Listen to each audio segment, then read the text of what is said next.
Donc là j'ai mis avec un micro sur pied, histoire d'avoir les mains libres pour moi bricoler dessus. Donc je vais te montrer, je vais faire un film que je vais t'envoyer, de toute façon pouvoir localiser. Donc là c'est le réglage de la fréquence maxi, réglage de la fréquence maxi nominale, j'ai vu ça, réglage de la puissance BF ici, le réglage du squelch à ce niveau là, le alignement de la réception, la réception est ici. Ensuite on a la possibilité de régler l'ajustement du PLL dans le cas où ça marche pas en émission, qu'il décroche, ça se règle là.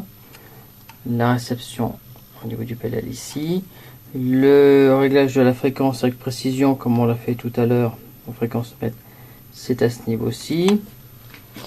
Donc et pour l'alignement du PA, c'est derrière. Je repasse en réception, tu vois, je parle quand même à 25-30 cm du micro. Comme ça je pourrais montrer le PA, F4 PU, F1 LXL. Ouais, QSR, F1 XL, F4 PU de retour. A priori, t'es quand même plus sur 524 que 525. Je vois de temps en temps les S-mètres qui décrochent d'un pouillème pendant une toute petite fraction de seconde du plus 60 sur 525. Donc a priori, t'es peut-être légèrement de rien du tout sur 524 plutôt que 525, je pense. Par contre, je vois que le ciel est extrêmement noir là de ton côté. Je pense que la pluie va pas tarder, enfin les nuages vont passer tout à l'heure. F1 XL, F4 PU. Ouais, bah c'est bon. Là c'est parce que je suis en... donc je suis en train de faire l'enregistrement. Ça je te montrerai. Donc le PA de ce côté-ci. Donc pour le raligner, ça va pas poser de problème particulier. De toute façon, comme on règle la fréquence à partir d'un programme, on peut toujours faire des réglages intermédiaires de façon à retrouver l'accord plus facilement. Là je suis en train de faire un plan.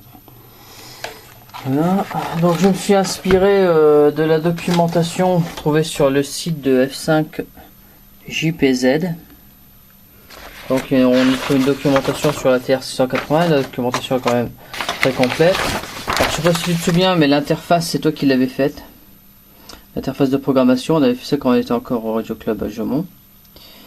Et donc la documentation est quand même assez bien fournie. Après on se débrouille assez bien pour la programmation.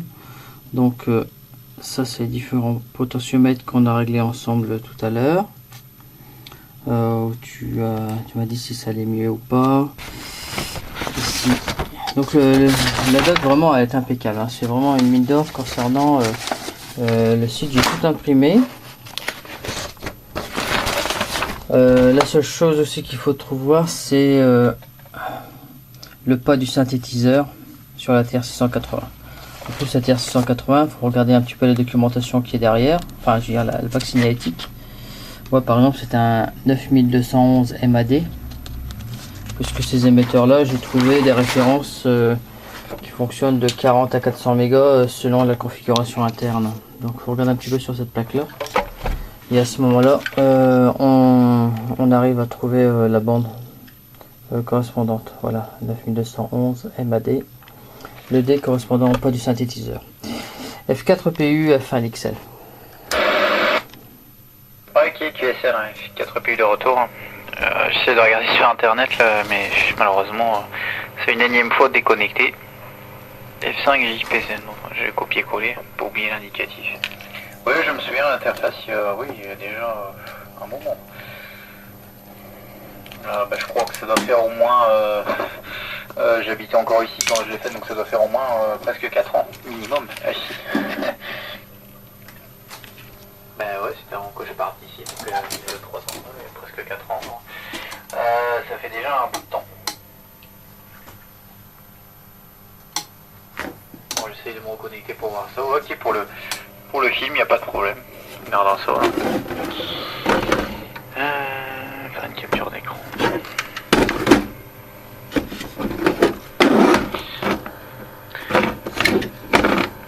Et par contre, en réception, alors il fonctionne correctement, parce que là je suis avec, mesurer ça, alors, hop, je suis avec 3 watts, un peu plus de 3 watts, il y a 3 watts et demi en gros. Dans la 9 éléments, bon, je te présente l'arrière de l'antenne puisqu'elle est tournée vers la Belgique. Enfin, ça rayonne quand même, donc je pense qu'en réception, ça doit être auditivement très très bon.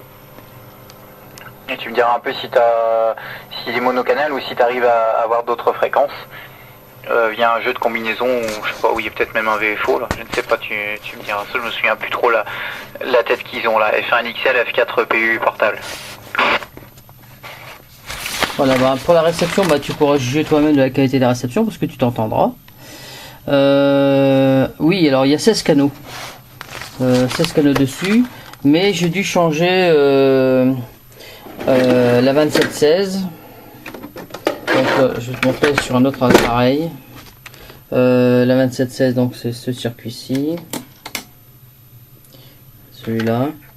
Puisque sur un de mes deux appareils, toute modification est impossible au niveau du changement de fréquence. Donc ça se branche sur le PC et on peut régler ainsi 16 canaux en émission et en réception. Sachant que tu peux mettre la fréquence que tu veux en émission et en réception.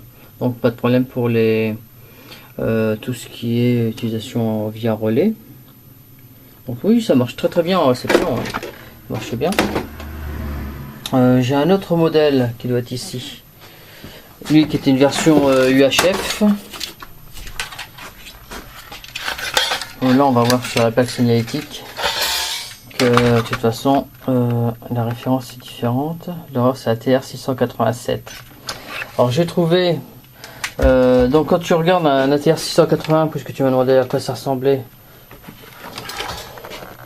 voilà la façade. Tu trouves différentes, en voilà un autre. Tu trouves en fonction du dernier chiffre indiqué sur la plaque signalétique, par exemple le 7 pour 687 ou 9211, tu peux déterminer sur quelle bande il est. Voilà, donc je vais noter ici. Donc par exemple la TR681 c'est la bande 150 mégas, donc réglable de 150 à 170. Le 683 c'est la bande 80 mégas. Le 687, donc j'en ai un, c'est un 400 mégas. Donc le 9211 ça bande 150 mégas, 150 170. C'est pour ça que le synthétiseur il décrochait sur 144 800. J'ai dû y retoucher. Donc le 9213 ça serait un 72 88. Le 9217 ou un 687 un 400 mégas. Il existe aussi une version avec le chiffre 5 qui serait le 40 mégas et le chiffre 6 410 430.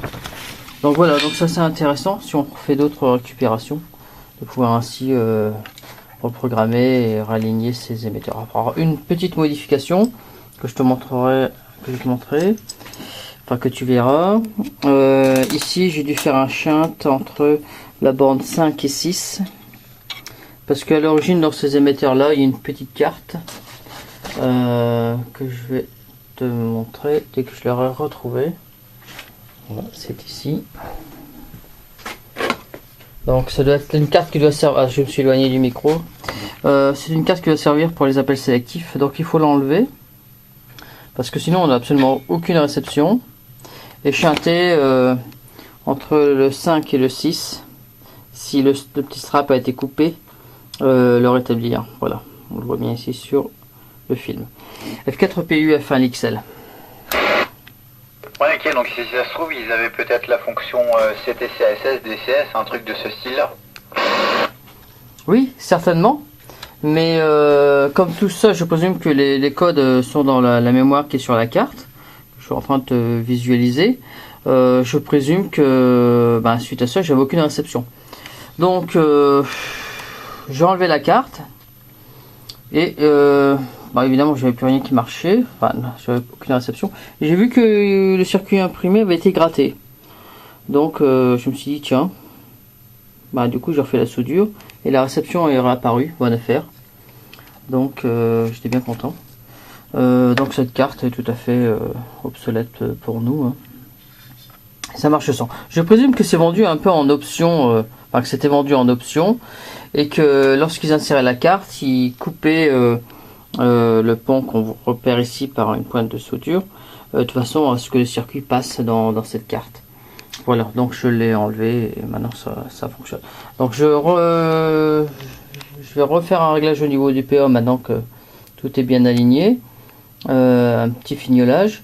De toute façon, limiter quand même la puissance HF à 10 watts. Et on verra un peu ce que ça donne après. F4 EPU, F1 XL. Ok, F4 EPU de retour, ok. Oui, ou alors c'était une programmation en usine, selon les spécifications des clients, comme c'est des trucs professionnels. Ils disaient, bah moi je veux telle fréquence, avec CTCSS autant de Hertz, et voilà quoi.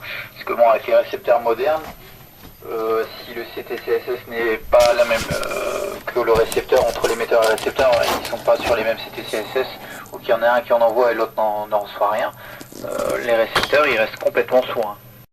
Bien, donc ça va pas être facile, parce que là je suis avec le FM1000, je vais te le montrer, le FM1000. Voilà, radio téléphone aussi. Donc, j'ai réglé les différents étages. Et si on... Donc au maximum de la puissance, donc j'étais arrivé à un peu plus de 18 watts HF. Et donc à l'aide de ce potentiomètre-ci, on peut régler la puissance minimum. Donc, je montre un petit peu. Voilà, ici. J'ai la charge fictive en série avec le wattmètre. Et là maintenant j'ai limité la puissance à 10 watts. Voilà, je pense que c'est bien assez pour un usage radioamateur VHF FM. Ça permettra quand même de préserver le PA. Je pense que correctement à 10 watts c'est quand même pas mal. Bien, donc ça y est, maintenant celui-là est totalement fini. Donc si je veux reprogrammer quelques canaux, il suffira simplement que je mette l'interface sur la prise micro. Voilà David, F4 PU, F1 XL. Ok, QSL, c'est bien. Alors il y en a beaucoup des comme ça? Alors j'en ai deux. Un que j'ai endommagé en réception. J'espère arriver à le remettre en marche. Et donc celui-ci, et j'ai un modèle en UHF.